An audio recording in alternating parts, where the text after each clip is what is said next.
आपसातील भांडणं, भावाभावांमधील वैर आणि मुघलांचा अत्याचार थांबवायचा असेल, यातून सुटका हवी असेल आणि एक चांगलं शासन आणायचं असेल,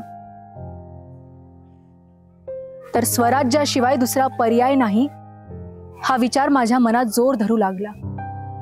स्वराज्याच्या निर्मितीभोवती माझं मन फिरू लागलं. अशा वातावरणात माझ्या आयुष्याने एक गोड वळण घेतलं. मला मातृत्वाची चाहूल लागली. माझ्या सख्या महालातील इतर स्त्रिया मला युद्ध, शस्त्र चालवण्याचे आणि स्वराज्य निर्मितीचे डोहाळे लागले अशी चेष्टा करू लागली. सगळीकडे माझं कोड कौतुक होऊ लागलं. आणि 19 फेब्रुवारी 1630 साली मला पुत्ररत्न प्राप्त झाले. माझ्या पोटी शिवबा जन्माला आले. एक संपूर्ण स्त्रीत्वाची मी अनुभूती घेत होते. पुत्रप्राप्तीमुळे आणि स्वराज्य स्थापनेसाठी वारसदार दिल्यामुळे माझे पती शहाजीराजे अत्यंत प्रसन्न होते.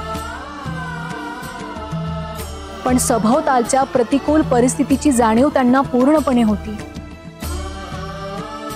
म्हणून त्यांनी मला आणि शिवबाला आपल्यापासून दूर ठेवलं. आता शिवबाची जडणघडण ही माझ्या हाती होती. हे एक अवघड शिवधनुष्य होतं.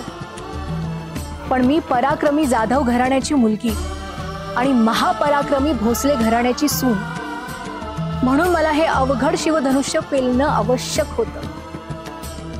यासाठी दादोजी कोंडदेव आणि यांसारखे अनेक मार्गदर्शक शिवबाला लाभले.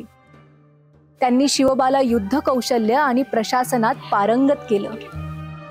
रयतेवरचा अन्याय, समाजातील विषम परिस्थिती आणि स्त्रियांचा बाजार यामुळे शिवबाच्या कोवळ्या मनात स्वराज्याची ठिणगी पेटली आणि त्यांनी आपल्या मावळ्यांसह स्वराज्याची स्थापना करण्याची शपथ घेतली. शिवबाच्या सवंगड्यांचे त्यांच्यावर अत्यंत प्रेम होते आणि बाळराजे होते देखील तसेच.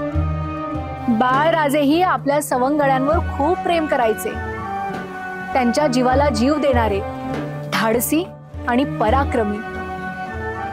म्हणून शिवबाची सेना तयार व्हायला फारसा वेळ लागला नाही. वयाच्या 16व्या वर्षी शिवबाने आपल्या मावळ्यांसहित तोरणा किल्ला काबीज केला. स्वराज्याचा भगवा पहिल्यांदा तोरणा किल्ल्यावर डौलाने फडकत होता. हजारो महिला बांधव आपल्या राजाला, आपल्या शिवबाला आशीर्वाद देण्यासाठी गडावर येत होती. ही स्वराज्याची नांदी होती आणि आदिलशहाचा पहिला पराभव. 16व्या वर्षी केलेल्या माझ्या मुलाचा पराक्रम पाहून माझा ऊर अभिमानाने भरून आला होता.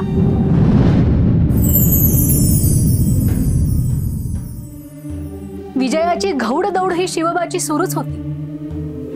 पण अचानक शिरवळ खानाने दगाबाजी करून दादोजी कोंडदेवांना कैद केलं. अशा वेळी मी तलवार घेऊन काही सैन्यांसह शिरवळ खानावर हल्ला केला. असं काय घडलं की जिजाऊंना स्वतः शस्त्र हाती घ्यावं लागलं आणि एवढं करूनही दादोजी कोंडदेव यांची सुटका झाली का, असे प्रश्न तुम्हालाही पडलेच असतील, नाही का?